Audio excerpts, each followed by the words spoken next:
අයිබෝන් පුතේ සුබ දවසක් හැමෝටම අද දවසෙත් ඔයා එක්ක මම සම්බන්ධ වෙන්නේ ඔයාගේ 10 වසර ව්‍යාපාර හා ගිණුම් කරන අධ්‍යයනයේ විෂයට අදාළ තවත් එක පාඩමකට අදාළ කාරණා කීපයක් ඔයත් එක්ක සාකච්ඡා කරන්න.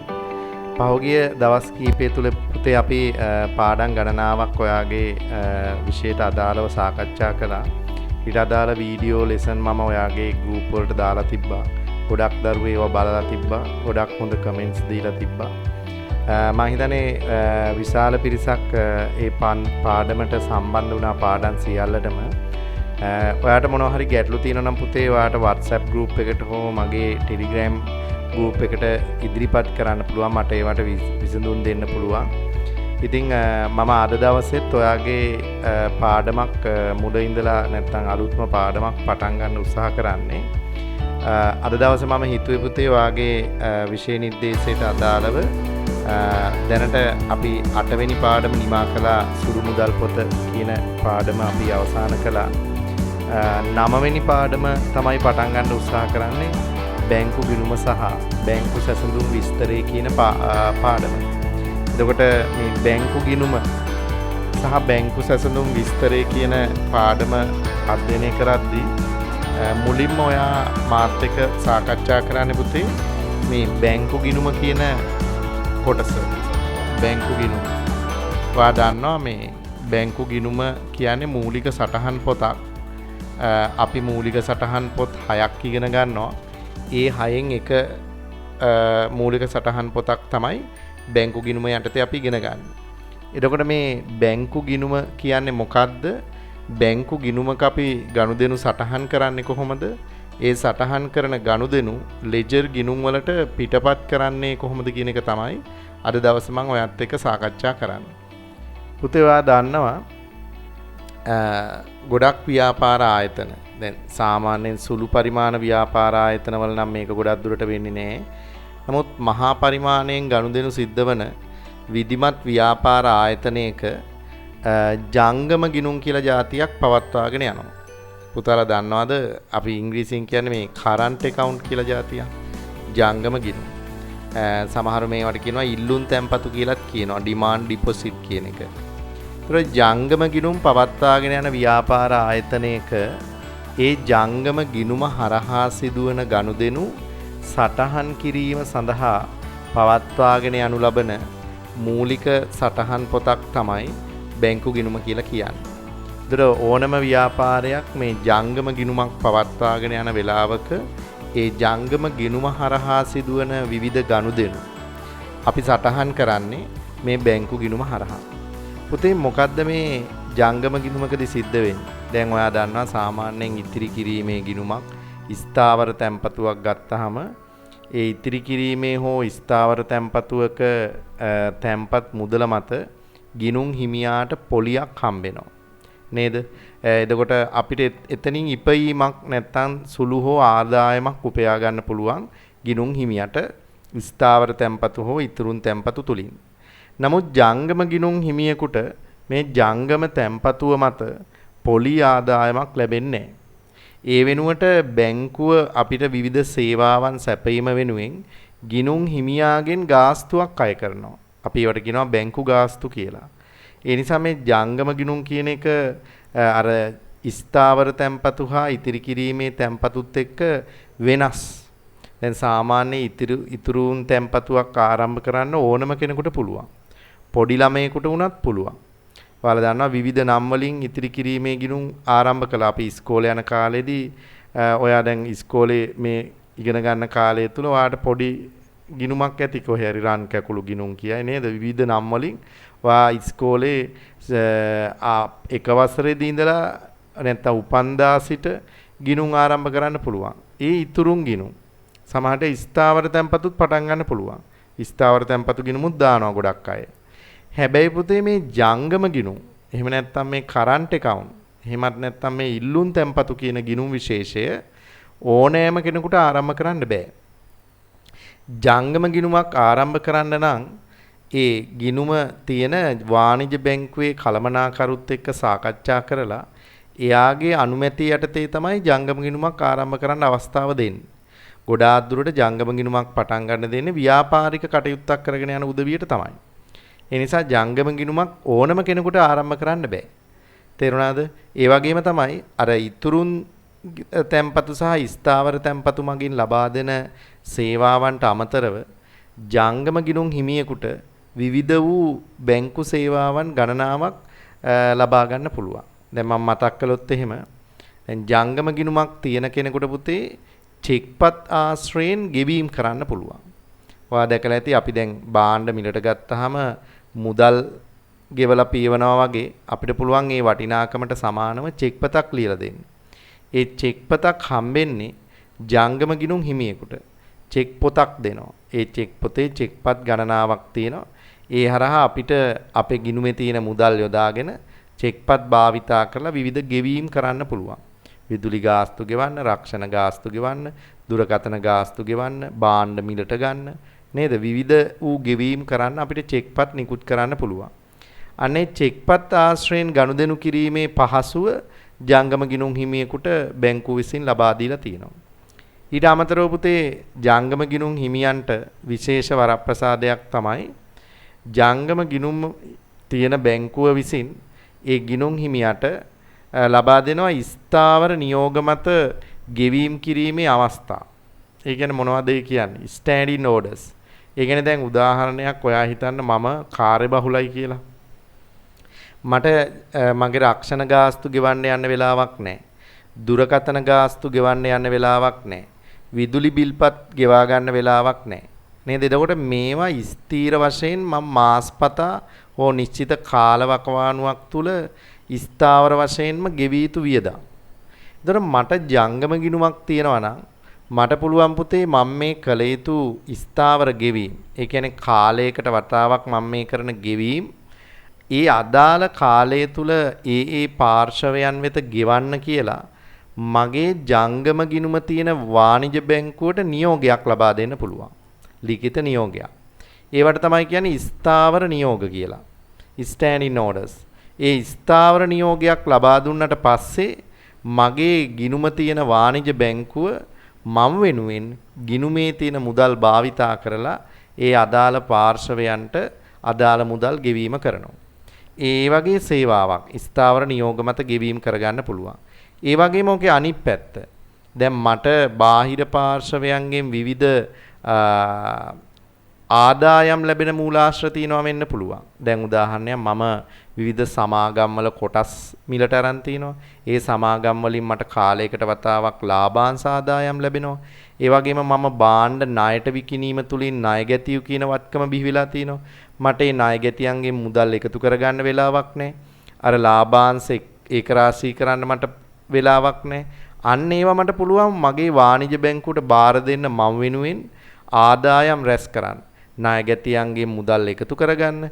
ඒ වගේම මට ලැබී යුතු ආදායම් ලාභාංශ ආයෝජන ආදායම් රැස් කරන්න මම වෙනුවෙන් වාණිජ බැංකුව ඒ ටික කරලා දෙනවා. ඒවට ගාස්තු අය කරනවා පුතේ. නමුත් මම වෙනුවෙන් ඒ සේවාව මට ලබා දෙනවා. ඊට අමතරව ජංගම ගිණුමක් තියෙන කෙනෙකුට පුළුවන් විවිධ බැංකු සේවාවන් ලබා ගන්න මෙන්න මේ වගේ දේවල්. දැන් ගිණුම් හිමියා වෙනුවෙන් වාණිජ බැංකුව අපිට ලබා දෙනවා පුතේ විවිධ ණය පහසුකම්.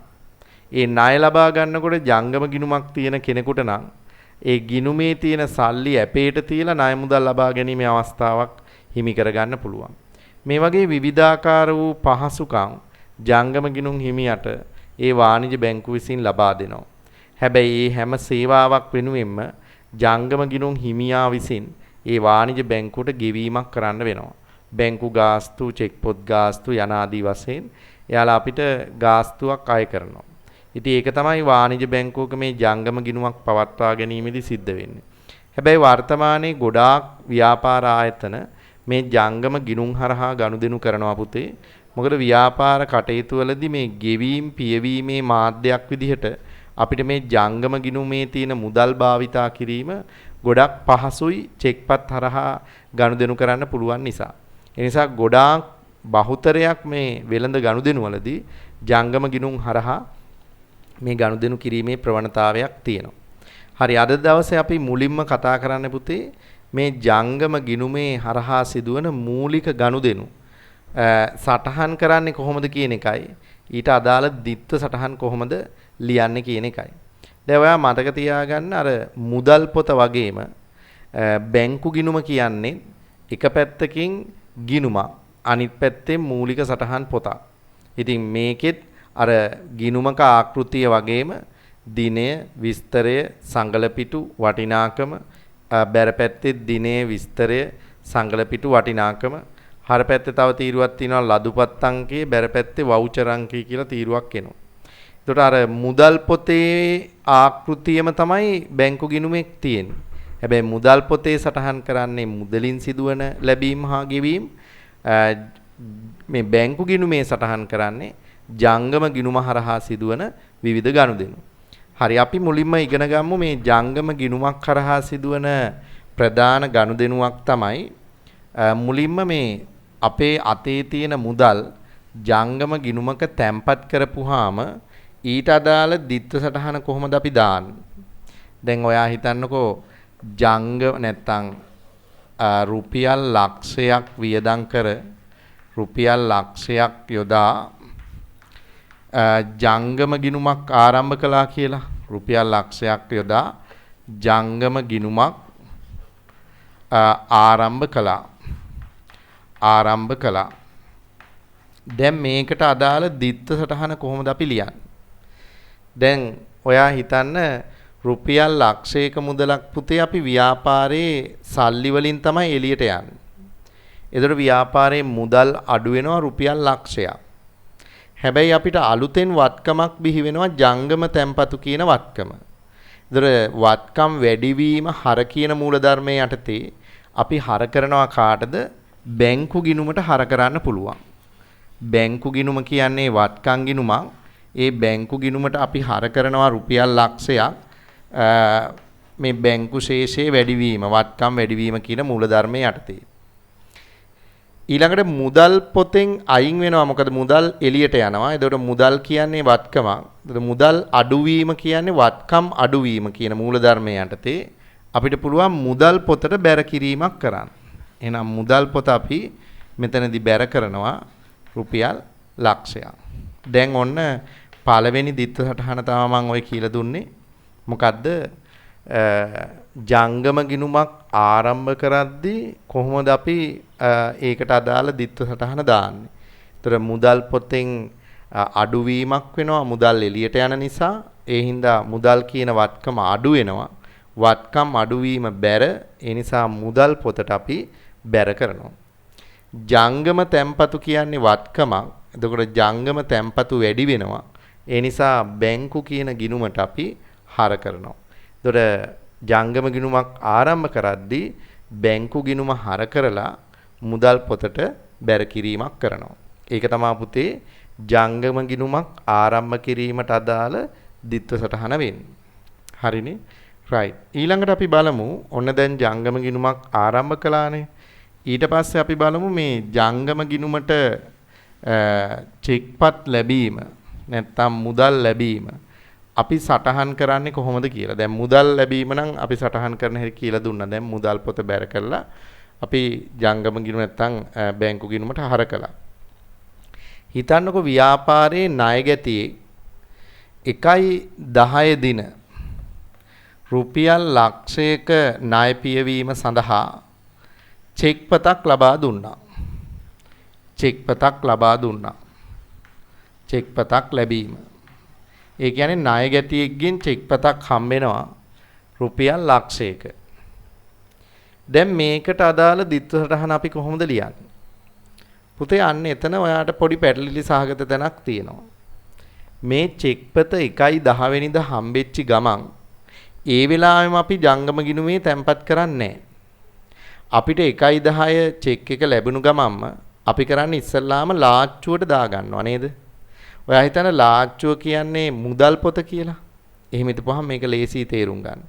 ඒතර චෙක්පත ලද සැනින් අපි බැංකු ගිණුමක තැන්පත් කරන්නේ. අපි ඉස්සල්ලාම කරන්නේ ඒක ව්‍යාපාරයේ ඔන්න ලාච්චුවක හරි බොක්ස් එකක හරි දාලා තිනවා. ඒකල චෙක්පත් කීපයක් එකතු වුනහම ඔන්න අපි ගිහිල්ලා ජංගම ගිණුමේ තැම්පත් කරනවා. එදාම තැම්පත් කරන අවස්ථාවකුත් තියෙනවා. ඒකෙදි දිත්තු සටහන වෙනස් වෙනවා. සාමාන්‍යයෙන් සිද්ධ වෙන්නේ එදාම තැම්පත් කරන්නේ නැහැ. මේ චෙක්පත ලැබ විගස අපි දිත්තු සටහනක් දාන්න ඉගෙන ගන්න ඕන. ඊට පස්සේ තැම්පත් කරන දවසේ මේ දිත්තු සටහන දාන්නේ කොහොමද කියලා දෙන්න හදන්නේ. දැන් ඔන්න ඉස්සරලා මම පෙන්නන්නේ මේ චෙක්පත ලැබීච්ච දවසේ. අපි හිතනවා මෙදාම බැංකුගත කළේ නෑ. ඔන්න දැන් චෙක්පත ලැබුණා ව්‍යාපාරයට. 1/10 වෙනිදා තමයි චෙක්පත ලැබුණේ. ඒ චෙක්පත ලැබීමට අදාළ දිත්තු සටහන කොහොමද දාන්නේ? හොඳට මතක තියාගන්න. මේ වෙලාවේ පුතේ අපි මුදල් කියන නැත්තම් මුදල් පොතට තමයි හර කරන්නේ. ඉස්සල්ලාම මුදල් පොතට හර කරනවා රුපියල් ලක්ෂයක්. මේක දුන්නේ ණය ගැතියෙක්. ඒ හින්දා ණය ගැති ගිණුමට බැර කරනවා රුපියල් ලක්ෂයක්. ණය ගැති ගිණුමට අපි දුන් නිමල් කියන ණය ගැති ගිණුමට බැර කරනවා රුපියල් ලක්ෂයක්. ඔන්න මුදල් ලැබීමට අදාළ දිත්තු සටහන. දැන් ඔන්න ලැබුණේ 1/10. අපි හිතමු 1/12 ආයෙත් චෙක් එකක් ලැබෙනවා අත්පිට විකුණුම් සඳහා. එතකොට ඒකත් එදාම බැංකුගත කළේ නෑ. අපි හිතමු රුපියල් 50000ක චෙක්පතක් මුදලින් ලැබෙනවා විකුණුම් වෙනුවෙන්.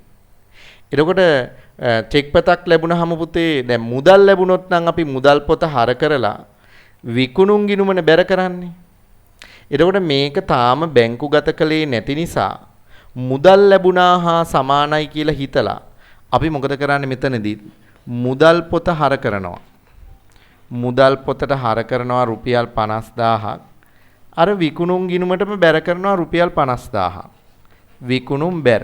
මොකද මුදල් අත්පිට විකුණුම් සිද්ධ වුණු විදිහටම මේක අපි සටහන් කරනවා චෙක්පතකින් ලැබුණත් තාම චෙක්පත ගිණුම්ගත කළේ නැහැ.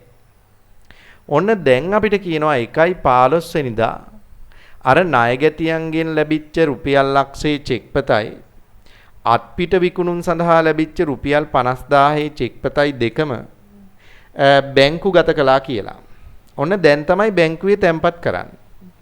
එතකොට දැන් ලාච්චුවෙන් අයින් කරගෙන චෙක්පත බැංකුවට දාන එකනේ කරන්න ඕනේ. ඒතර ලාච්චුවෙන් අයින් වෙනවා කියන්නේ මුදල් අයින් වෙනවා. එහෙනම් මුදල් පොතට බැර වෙනවා ඉබේම. එහෙනම් හර වෙන්නේ කොහෙටද? බැංකු ගිණුමට. එහෙනම් අපි හිතමු 1/15 වෙනිදා මේ චෙක්පත් දෙකම බැංකුගත කළා කියලා කිව්වොත් අපේ දිත්ත සටහන වෙන්නේ එහෙනම් මොකද්ද? බැංකු ගිණුම අපි මොකද කරන්න ඕන පුතේ? හර කරනවා 1,50,000ක්. ඇයි අතන ලක්ෂයයි මෙතන 50,000ක චෙක්පතක් මේ තිබුණේ? එතකොට බැංකු ගිණුමට දැන් හර කරනවා 1,50,000ක්. මේවා දැනට තිබ්බේ ලාච්චුවේ. ලාච්චුවට තමයි හර කරලා තියෙන්නේ. මුදල් පොතට හර කරලා. දැන් මුදල් පොතෙන් අයින් කරන්න ඕන. එහෙනම් අපි මුදල් පොතට බැර කරනවා 1,50,000ක්. මුදල් පොතට බැර කරනවා අපි 1,50,000ක්. අන්න බලන්න. එතකොට ඔන්න චෙක් එක ලැබුණා. ඒක තැම්පත් කරපු දිත්තු සටහන තමයි කියලා දුන්නේ. එදාම තැම්පත් කළේ නෑ. දින කීපයකින් පස්සේ තමයි මේ චෙක්පත් ටික බැංකුගත කළේ. දැන් එදාම බැංකුගත කළොත් එහෙම අන්න ඒක සටහන් කරන්නේ කොහොමද එහෙනම්? එහෙනම් මෙතන මුදල් පොත සම්බන්ධ කරගන්නේ නැහැ. අපි හිතමුකෝ මෙහෙම. දැන් මේක තේරුණා නේ ඔයාලට මම මේක මකන්නම්. හිතන්නකෝ 1/20 ණයගැතියෙක් වූ නිමල් රුපියල් 50,000ක චෙක්පතක් ලැබුණා නැත්නම් ව්‍යාපාරයට ලැබුණා. ඒක එදිනම බැංකුගත කළා කියලා කියනවා. නැත්තම් සමහර ණයගැතියෝ ඍජුවම අපේ බැංකුවේ තැන්පත් කරනවා. ඍජුවම අපේ බැංකුවේ තැන්පත් කරනවා. එතකොට දැන් අපි කොහොමද ඒක ගිණුම්ගත කරන්නේ? එතකොට පුතේ මුදල් පොතට සම්බන්ධ කිරීමක් අවශ්‍ය වෙන්නේ නැහැ. කෙලින්ම මේ චෙක්පත බැංකුවේම තැන්පත් කරනවනේ. එහෙනම් පුතේ ණයගැතියාගෙන් මුදල් ලැබෙද්දී අපි කිව්වේ මුදල් පොත හර කරලා ණයගැති ගිණුම බැර කළානේ. දැන් මුදල් පොතට දාන්න නැතුව කෙලින්ම බැංකු ගිණුමට අපි හර කරනවා. එහෙනම් බැංකු ගිණුමට අපි හර කරනවා රුපියල් 50,000ක්. ණය ගැති ගිණුමට බැර කරනවා රුපියල් 50,000ක්. ණය ගැති ගිණුමට බැර කරනවා අපි රුපියල් 50,000ක්. ඒ කියන්නේ කෙලින්ම ණය ගැටියාගෙන් හම්බෙච්ච දවසේම චෙක්පත ගිණුම්ගත කිරීමක් කරලා තියෙනවා. දැන් ඔයා හිතන්නකෝ තව උදාහරණයක් ගත්තොත් අත්පිට විකුණුම් වෙනුවෙන් රුපියල් ලක්ෂ 2ක චෙක්පතක් ලැබුණා. ඒ එදිනම බැංකුගත කළා. නැත්තම් ඒ බාණ්ඩ ගත්ත මිනිහා ඍජුවම අපේ ගිණුමේ තැන්පත් කළා චෙක්පත. අපිට කෝල් එකක් දීලා. නැත්තම් ඍජු තැන්පතු කියලා අපි කියන්නේ ඒවට. තේරුණාද? ණය ගැටියන්ගෙන් ලැබෙන ඍජු ප්‍රේෂණ කියනවා. මේ ණය ගැටිය කෙලිම බැංකුවේ තැන්පත් කරා නම් අපේ ගිණුම් අංකය අහලා යාලා සල්ලි දානවා. ඒතර අපේ මුදල් පොතට සම්බන්ධයක් නැහැ. දැන් එදිනම බැංකුගත කළා කිව්වොත් මුදල් පොතට අපි සම්බන්ධ කරන්නේ නැහැ. එහෙනම් කෙලින්ම විකුණුම් වලට අත්පිට මුදල් හම්බුනොත් අපි කරන්නේ මුදල් පොත හර කරලා විකුණුම් ගිණුම බැර කරන එකනේ. දැන් චෙක් එකක් හම්බුණා එදා මේක ගිණුම්ගත කළා. එහෙනම් මුදල් පොතට සම්බන්ධ කරන්න එපා පුතේ. බැංකු ගිණුමටම කෙලින්ම හර කරන්න. එහෙනම් බැංකු ගිණුමට අපි මොකද කරන්න ඕනේ? හර කරන්න ඕනේ රුපියල් ලක්ෂ 2ක්. විකුණුම් ගිණුමට බැර කරනවා රුපියල් ලක්ෂ 2ක්. විකුණුම් ගිණුම බැර කරන්න රුපියල් ලක්ෂ 2ක්. දැන් මේ බැංකු ගිණුම කියන්නේ මුදල් පොත වගේ වත්කම් ගිණුමක්. ඒතර මුදල් පොතට වැඩි වෙච්චහම මුදල් පොත හර කරනවා වගේ බැංකුවේ සල්ලි වැඩි වෙච්චහම අපි බැංකු ගිණුමට හර කරනවා. බැර කරන්නේ කොහෙටද එතකොට? විකුණුම් ගිණුමට අපි බැර කරනවා. නේද? ඒ හින්දා අර බැංකුවට මුදල් හම්බෙනවා වගේම නැත්නම් අත්පිට මුදල් හම්බෙනවා වගේම බැංකුවට ඍජුවේ තැන්පත් කළොත් කෙලිම බැංකු ගිණුම හර කරලා විකුණුම් ගිණුමට බැර කරන්න. ඒක තමයි අපි කළේ. අන්න අපි චෙක්පත් එදිනම තැන්පත් කිරීමට අදාළ දිත්ත සටහන තමයි ඔය ඉගෙන ගත්තේ.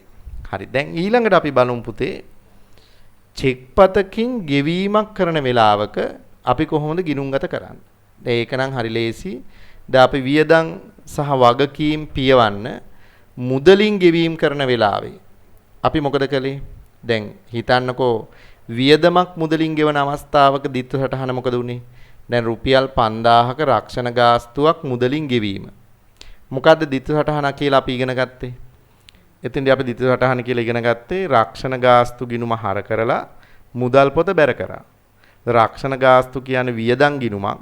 වියදම් වැඩිවීම හර කියන මූලධර්මයේ යටතේ රක්ෂණ ගාස්තු ගිණුමට හර කළා.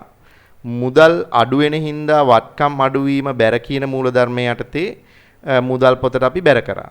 එහෙනම් රක්ෂණ ගාස්තු ගෙවීමට අදාළ දිත්ත සටහන උනේ රක්ෂණ ගාස්තු ගිණුම හර මුදල් පොත බැර. ඒ මුදලින් ගෙවද්දී. දැන් ඕකම ඔයා හිතන්නකෝ රුපියල් 5000ක රක්ෂණ ගාස්තු ගෙවීමට චෙක්පතක් නිකුත් කළා කියලා. එදකොට පුතේ මුදල් පොතට බලපෑමක් වෙන්නේ නැහැ. ජංගම ගිණුමේ තියෙන සල්ලි අඩු වෙන්නේ. ඒ හින්දා බැංකු ගිණුමට අපි කෙලින්ම බැර කරනවා. එහෙනම් වියදමක් මුදලින් දැරුවොත් ඒ සටහනට සමානවම වියදමක් චෙක්පතකින් ගෙවුවොත් අපි බැංකු ගිණුමට තමයි මේ බැර කිරීම කරන්න ඕනේ. එහෙනම් අපි හිතමු රුපියල් 10000ක විදුලි ගාස්තු සඳහා චෙක්පතක් නිකුත් කළා කියලා. එහෙනම් විදුලි ගාස්තු ගිණුමට හර කරනවා අපි. විදුලි ගාස්තු ගිණුම හර කරනවා. විදුලි ගාස්තු ගිණුම හර. ඇයි විදුලි ගාස්තු ගිණුමට හර කරන්නේ? වියදම් වැඩිවීම කියන මූලධර්මයේ යටතේ. දැන් චෙක්පතකින් ගෙවපුවාම බැංකුවේ තියෙන සල්ලි තමයි අඩු වෙන්නේ. එහෙනම් වත්කම් අඩුවීම කියන මූලධර්මයේ යටතේ අපි බැංකු ගිණුමට බැර කරනවා. බැංකු ගිණුම බැර කරනවා වත්කම් අඩු කිරීම කියන මූලධර්මයේ යටතේ. ඔන්න ඕක තමයි පුතේ වියදමක් මුදලින් දරපුවාම නැත්තම් චෙක්පතකින් ගෙවුවාම ඊට අදාළ දිත්ත සටහන වෙන්නේ. දැන් ඔයා හිතන්නකෝ වගකීමක් පිය වුණා කියලා. රුපියල් 30000ක ණය හිමියන්ට චෙක්පතකින් ගෙවුවා කියලා හිතන්න. රුපියල් 30000ක ණය පියවීම සඳහා චෙක්පතක් නිකුත් කළා. දැන් ණය පියවන්න මුදල් ගෙවුවහම මොකද වෙන්නේ? අපි මුදල් පොත බැර කරලා ණය හිමි ගිණුමට හර කිරීමක් නේ කරන්නේ. මුදල් පොත බැර කරලා ණය හිමි ගිණුමට හර කිරීමක් කරනවා.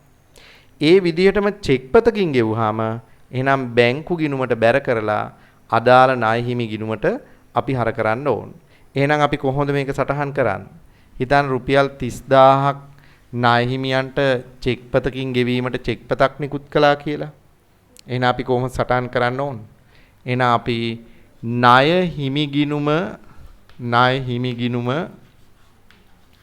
හර කරනවා 30000ක් බැංකු ගිණුමට බැර කරනවා අපි 30000ක්. බැංකු ගිණුමට බැර කරනවා අපි 30000ක්. මේක තමයි පුතේ වගකීමක් නිදහස් කිරීම සඳහා චෙක් පතකින් ගෙවුවාම ඊට අදාළ දිත්ව සටහන වෙන්නේ. දැන් අපිට පුළුවන් බැංකු ණය පියවන්න. රුපියල් 10000ක් චෙක් පතක් නිකුත් කළා කියලා හිතන්න. බැංකු ණය පියවීම සඳහා 10000ක චෙක් පතක් නිකුත් කළා. එතකොටත් බැංකු ණය කියන වගකීම අඩු වෙනවා. වගකීම අඩුවීම හර. එහෙනම් බැංකු ණය ගිණුමට අපි හර කරනවා නේද පුතේ? බැංකු ණය ගිණුමට හර කරනවා අපි රුපියල් 10000ක්. දැන් චෙක් පතකින් ගෙවපු හින්දා බැංකුවේ තියෙන මුදල් අඩු වෙනවා. එහෙනම් වත්කම් අඩුවීම කියන මූලධර්මය යටතේ බැංකු ගිණුමට අපි බැර කරනවා රුපියල් 10000ක්. බැංකු ගිණුමට බැර කරන රුපියල් 10000ක්. ඒ තමයි මේ වගකීම් නිදහස් කිරීමට චෙක්පත් නිකුත් කරද්දී අදාළ දිත්ව සටහන වෙන්නේ. දැන් මෙතනත් වගකීමක් අඩු වෙන්නේ, මෙතනත් වගකීමක් අඩු වෙන්නේ. මුදල් ගෙවනවා වෙනුවට චෙක්පත් නිකුත් කිරීමක් කරන හින්දා බැංකු ගිණුමේ තියෙන සල්ලි අඩු වෙනවා. හරි, දැන් අපි බලමු ඊළඟ කතාව. මේ චෙක්පත් අගරු වීම කියලා කතාවක් අපි ඉගෙන ගන්නවා. චෙක්පත් අගරු වීම රිටර්න් වෙනවා කියලා කියනවා. චෙක්පත් අගරු වීම. චෙක්පත් අගරු වීම. මොකද්ද මේ අගරු වීම කියන්නේ? චෙක් එකක් රිටර්න් වෙනවා කියලා කියන්නේ. චෙක් පතක් අගරු වෙනවා. මොකද්ද පුතේ මේ අගරු වෙනවා කියන්නේ? අගරු වෙනවා කියන්නේ සරලව කිව්වොත් ඒ චෙක් පත ප්‍රතික්ෂේප කරනවා අදාළ වාණිජ්‍ය බැංකුව විසින්. ඒකට විවිධ හේතු තියෙනවා. ඒ කියන්නේ ගනුදෙනු කරන්නේ නැතුව චෙක් පත රිජෙක්ට් කරනවා. නැත්තම් රිටර්න් කරනවා. අහපව් එවනවා. ඒ අදාළ ගනුදෙනුව කර නැත්තම් චෙක් පත තැන්පත් කරපු කෙනාට හෝ ඒ නිකුත් කරන්න ඉදිරිපත් කරපු කෙනාට අහපව් චෙක් එක ලබා දෙනවා වාණිජ්‍ය බැංකුව රිජෙක්ට් කරනවා. ඒකට බලපාන විවිධ හේතු තියෙනවා පුතේ. චෙක් පතක් අගරු වීමට බලපාන හේතු ගණනාවක් තියෙනවා. දැන් එක ප්‍රබල හේතුවක් තමයි දැන් ඔයා හිතන්නකො චෙක් පත ලියද්දි වැරදි සිද්ධ වෙන්න පුළුවන්. සමහරු චෙක් පත විවිධ භාෂාවලින් ලියලා ඉලක්කම් වැරදි, කටු ගාලා, ඉරිලා, බොඳ වෙලා, තෙමිලා නේද? පොඩි වෙලා, හොයාගන්න බෑ, අපහැදිලි වෙලා, සමහර සංඛ්‍යා දත්ත මත මොන හරි දේවල් සායන් හැලිලා හරි මොන හරි අපිරිසිදු වෙලා, ඒ වගේ වෙලාවක පුතේ වාණිජ්‍ය බැංකුවට සැකසහිත වුණොත් ඒ චෙක්පත ගනුදෙනු සඳහා භාවිතා කරන්නේ රිටර්න් කරනවා, අහපව් ලබා දෙනවා, නැත්නම් අගරු කරනවා කියලා අපි කියනවා. ඒ සඳහා අගරු නිවේදනයකුත් දෙනවා ගිණුම් හිමියට ඒ චෙක්පත අගරු කළා කියලා. ඒකටත් හැබැයි වාණිජ්‍ය බැංකු ගාස්තුවක් ගන්නවා. මොකද එයාලගේ කාලය නාස්ති කිරීම හා ඒ අදාළ නිලධාරීන් වෙනුවෙන් ඒ අවස්තික පිරිවැයක් විදිහට එයාලා දරපු පිරිවැයක් විදිහට එයා සලකලා එයාලා ගාස්තුවක් ගිණුම් හිමියගෙන් ගන්නවා. ඒකෙත් වැරද්ද ගිණුම් හිමියටම තමයි ලැබෙන්නේ. හරි, කෙසේ හෝ විවිධ හේතු මත තව හේතුවක් තමයි දැන් අපි හිතමුකෝ දැන් මම රක්ෂණ ගාස්තු ගෙවන්න චෙක් එකක් නිකුත් කරනවා රුපියල් 20000ක රක්ෂණ ගාස්තු ගෙවනු කියලා. නමුත් මගේ ගිණුමේ තියෙන රුපියල් 15000යි කියන්නකෝ. එතකොට දැන් මම 20000ක් ගෙවන්න කියලා නියෝග කරලා චෙක් එක දුන්නට ඇත්තටම මගේ ගිණුමේ තියෙන රුපියල් 15000 නම් දැන් වාණිජ්‍ය බැංකුව අසරණයි. 20000ක ගෙවීමක් කරන්නත් ඕනේ 15000යි මුදල බැංකුවේ තියෙන්නේ. අන්න ඒ වෙලාවට ඒ ගෙවීම කරන්න බෑනේ. අන්න එතකොට වාණිජ්‍ය බැංකුව මොකද කරේ? ඒ චෙක්පත රිටර්න් කරනවා, අගරු කරනවා. ඒක තමයි චෙක්පත් අගරු කිරීම කියලා කියන්නේ. දැන් මේ චෙක්පතක් ඔන්න ඔය කියපු විවිධ හේතු මත ගනුදෙනු කිරීම ප්‍රතික්ෂේප කරලා අගරු කිරීමක් කළොත් ඒ අගරු කිරීමට අදාළ සටහනක් අපි ගිණුම් පොත්පත්වල තියන්න වෙනවා. තේරුණාද? ඒක දෙආකාරයකින් සිද්ධ වෙනවා. එයි මේ චෙක්පත් අගරු වීමේ සටහන් අපිට අවස්ථා දෙකකට අඳුන ගන්න පුළුවන් පුතේ. එකක් තමයි තැම්පත් කළ චෙක්පතක් අගරු වීම. තැම්පත් කළ චෙක්පතක් අගරු වීම. අනිත් එක ගෙවීම සඳහා නිකුත් කළ චෙක්පතක් අගරු වීම. නිකුත් කළ චෙක්පතක් අගරු වීම. දැන් අපි බලමු මොකද්ද මේ දෙකේ තියෙන වෙනස. දැන් අපි තැම්පත් කරපු චෙක් එකක් ප්‍රතික්ෂේප කළොත් ඒකට අදාළ දිස්ස සටහන කොහොමද ලියන්නේ? ඒ වගේම ගෙවීම සඳහා නිකුත් කළ චෙක්පතක් අගරු වීමක් වුණොත් ඊට අදාළ දිස්ස සටහන ලියන්නේ කොහොමද? ඒක අපි වෙන වෙනම සාකච්ඡා කරන්න ඕන. හරි අපි මෙහෙම උදාහරණ දෙකකින් සාකච්ඡා කරමු. ඉස්සල්ලාම අපි තැම්පත් කළ චෙක්පතක් අගරු වීමට අදාළ සටහනක් දාන්නේ කොහොමද කියලා ඉගෙන ගමු. දැන් පුතේ ඒකේ මුලින් ඉඳලා අපි යමු මේ චෙක්පත තැම්පත් කරපු මොහොතේ ඉඳලා එතකොට ඔයාට මේක තේරෙනවා ආපස්සට මේ සටහන් ටික දාන්න ඕන.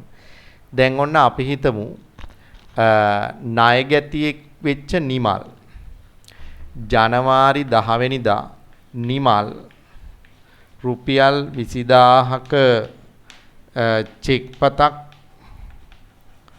චෙක්පතක් ලබා දුන්නා. ඒ එදිනම බැංකුගත කළා කියලා හිතන්නකෝ. බැංකුගත කළා. දැන් එතකොට මේකට අදාළ දිස්ස සටහන මොකද්ද දැන් ඔයාට මං කියලා දුන්න විදිහට? එතකොට පුතේ බැංකු ගිණුමට හර වෙන්න ඕනනේ. බැංකු ගිණුමට අපි හර කරනවා රුපියල් 20000ක් ණයගැති නිමල්ගේ ගිණුමට අපි බැර කරන්න ඕන රුපියල් 20000ක්. ඕකනේ පුතේ දිස්ස සටහන වෙන්නේ. දැන් අපිට කියනවා මේ චෙක්පත 1.15 වෙනිදා අපිට බැංකුව දැනුම් දෙනවා මේ චෙක්පත අගරු වුණා කියලා. මේ තැම්පත් කරපු චෙක්පත අගරු වුණා. අගරු වීම. දැන් ඔන්න අගරු වීමක් වෙලා මේ චෙක්පත රිටර්න් වෙලා ආපහු රිටර්න් වෙලා. නේද? ඒ කියන්නේ ආපහු එවලා මේ චෙක් එක. ඒ කියන්නේ ගනුදෙනු කිරීම කරන්නේ නැතුව මේක රිජෙක්ට් කරලා. එතකොට දැන් අපි කොහොමද මේක දිස්ස සටහනක් විදියට සටහන් කරන්නේ? අන්න ඒ වෙලාව පුතේ මේ දාපු සටහන ප්‍රතිවිරුද්ධ සටහනක් විදියට සටහන් කරන්න. එතකොට ඔයාට මේක නිදහස් වෙන්න පුළුවන්. අහපව් තිබ්බ තැනටම යනවා. එහෙනම් අපි මොකද කරන්න ඕන? බැංකු ගිණුමට හර කරපු එක බැංකු ගිණුමට බැර කරන්න ඕන. නිමල්ගේ ගිණුමට බැර කරපු එක අපි නිමල්ගේ ගිණුමට හර කරන්න ඕන. නිමල්ගේ ගිණුම හර 20000යි බැංකු ගිණුමට බැර 20000යි. ඇයි දැන් මේක අගරු වෙනවා කියන්නේ පුතේ මේ සිද්ධ වෙච්ච ගනුදෙනුව નિયમિතව පිය වෙන්නේ නැහනේ. දැන් අපි මේ පිය වුණා විදිහටනේ සැලකුවේ. දැන් නිමල් සල්ලි දුන්නා. නිමල්ගේ ගිණුමට බැර කරා. යාගෙන් හම්බෙන්න තිබ්බ ගාන අඩු වුණා. බැංකු ගිණුමට හර කළා සල්ලි ලැබුණා කියලා හිතලා. දැන් ඒක වෙලා නැහනේ. එහෙනම් ආයෙත් මුල තැනට යන්න ඕන. එහෙනම් අර බැංකු ගිණුමට හර කරපු එක අයින් කරන්න බැංකු ගිණුමට බැර කරන්න. නිමල්ගේ ගිණුමට බැර කරපු එක අයින් කරන්න නිමල්ගේ ගිණුම හර කරන්න. ඒකට දැන් නිමල්ගේ ගිණුමේ තිබ්බ විදිහටම තියෙනවා මුල් තත්වයේම බැංකු ගිණුමත් මුල් තත්වයේම තියෙනවා. ඒතර අහපව් නිමල් චෙක් එකක් දුන්නාම ඒක අහපව් මුලින් ඉඳලා සටහන් කරන්නයි තියෙන්නේ. එතකොට මම ඔය කියලා දුන්නේ ඔයාලට තැම්පත් කළ චෙක් එකක් අගරු වුණොත් ඒ අගරු සටහන කොහොමද අපේ පොත්පත්වල සටහන් කරන්න කියන එක. හරි තව එක මාතෘකාවයි. ඒ තමයි නිකුත් කළ චෙක්පතක් අගරු වුණාම කොහොමද ඒක සටහන් කරන්නේ? නිකුත් කළ චෙක්පත් අගරු වීම. දැන් බලන්න ඒක කොහොමද අපි සටහන් කරන්න කියලා. මේකෙදි මම කියලා දෙන්නේ මේ නිකුත් කළ චෙක්පත් අගරු වීම. නිකුත් කළ චෙක්පත් අගරු වීම. නිකුත් කළ චෙක්පත් අගරු වීම. දැන් පුතේ ඔයා ඒකටත් උදාහරණයක් ගමු අපි මෙහෙම 1.10 වෙනිදා අපි හිතමු රුපියල් 20000ක චෙක්පතක් රක්ෂණ ගාස්තු ගෙවීමට නිකුත් කිරීම. රක්ෂණ ගාස්තු ගෙවීමට නිකුත් කිරීමක් කළා 1.10 වෙනිදා රුපියල් 20000ක චෙක් එකක්. දැන් මේ චෙක් පත නිකුත් කරන වෙලාවේ දිත්ත සටහන මොකද්ද? අපි කරන්නේ පුතේ රක්ෂණ ගාස්තු ගිණුමට හර කරලා රක්ෂණ ගාස්තු හර 20000යි බැංකු ගිණුමට බැර කරනවා. බැංකු ගිණුම බැර 20000යි. එතකොට ඔන්න දැන් රක්ෂණ ගාස්තු ගෙව්වා කියලා අපි හිතාගෙන ඉන්නවා. රක්ෂණ ගාස්තු ගිණුමට හර කරලා බැංකු ගිණුම බැර කරලා අපි හිතාගෙන ඉන්නවා දැන් චෙක් එකකින් රක්ෂණ ගාස්තු ගෙවලා තියෙන්නේ. දැන් ඔන්න 1.15 වෙනිදා විතර දවස් 5කට විතර පස්සේ බැංකුව අපිට කියනවා මේ නිකුත් කළ චෙක් පත අගරු වීමක් වෙලා. දැන් අපි කොහොමද ඒක සටහන් කරන්නේ එතකොට? එහෙනම් පුතේ මේ දාපු සටහන ප්‍රතිවිරුද්ධ පැත්තට වෙනස් කරන්න. ආයේ මුල තිබ්බ තැනට හදන්න. එහෙනම් රක්ෂණ ගාස්තු ගිණුමට හර කරපු එක අයින් කරන්න නම් එයාව බැර කරනවා. බැංකු ගිණුමට බැර කරපු එක අයින් කරන්න නම් එයාව හර කරනවා. එහෙනම් අපි බැංකු ගිණුම හර කරනවා. බැංකු ගිණුමට හර කරනවා අපි 20000ක්. රක්ෂණ ගාස්තු ගිණුමට බැර කරනවා අපි 20000ක්. රක්ෂණ ගාස්තු ගිණුමට බැර කරනවා අපි 20000ක්. දැන් මොකද වෙන්නේ පුතේ? රක්ෂණ ගාස්තු ගිණුමට හර කරපු එක කැපිලා ගියා බැර කරපු හින්දා. බැංකු ගිණුමට බැර කරපු එක අයින් වුණා බැංකු ගිණුමට හර කරපු හින්දා. දැන් රක්ෂණ ගාස්තු ගිණුමෙත් වෙනසක් වෙලා නැහැ බැංකු ගාස්තු නැත්තම් බැංකු ගිණුමෙත් වෙනසක් වෙලා නැහැ. මුල තිබ්බ තත්වයේම තියෙනවා. දැන් ඊට පස්සේ අලුතෙන් ආයෙ චෙක් එකක් නිකුත් කරපුවාම ඊට අදාළ ගැළපීම අපිට කරන්න තියෙනවා. පුතේ ඔන්න ඔය සටහන් ටික තමයි මූලික වශයෙන් අපේ ජංගම ගිණුමක් කරහා සිද්ධ වෙන්නේ. එතකොට මම ඔයාලට ඔය අවබෝධ කරලා දුන්නේ අපි බැංකු ගිණුම කියන්නේ මූලික සටහන් පොතක්. අපි මේ මූලික සටහන් පොතේ සටහන් කරන්නේ ජංගම ගිණුම හරහා සිදුවන ගනුදෙනු.